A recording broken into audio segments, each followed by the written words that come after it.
Namaskar, I am Dr. Ananya Pareek. Today I want to talk to you about a very important health issue, that is lung cancer. Lung cancer is now the most common cancer among males in India, and it is one of the most common cancers throughout the world in males and both females.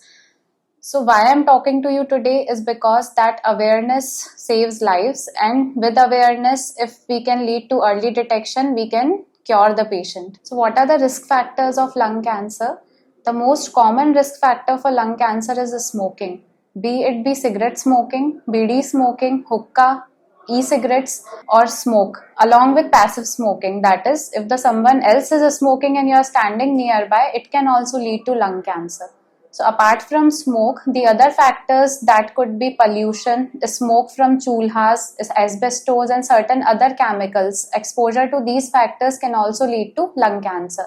But nowadays we are seeing that many of the patients, they are non-smoker.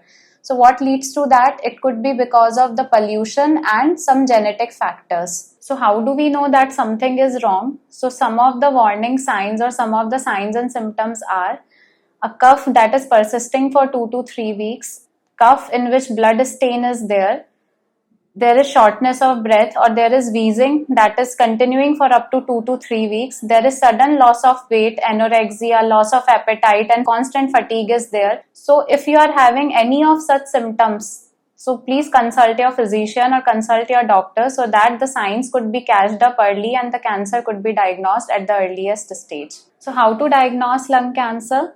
First of all, you need to visit the nearest physician or a pulmonologist who will advise you certain tests. Such of the tests could be chest x-ray, CT scan, bronchoscopy, bronchoscopic-guided biopsy, or sometimes if bronchoscopic-guided biopsy is not possible because of the location of the mass or lump, then the doctor will advise you to go for CT-guided biopsy.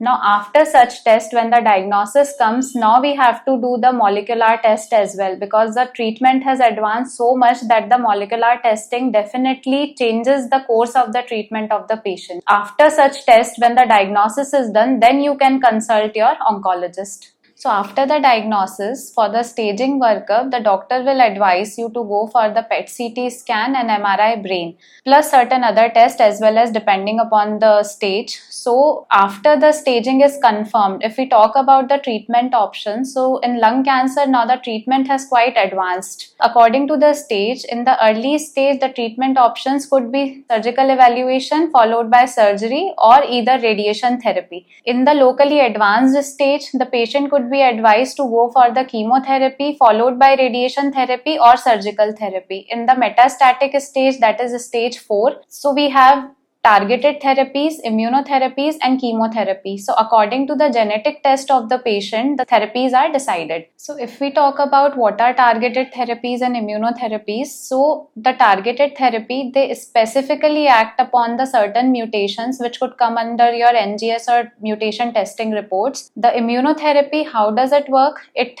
enhances the immunity of one's body, like enhancing the T cells and B cells and directing them against the cancer.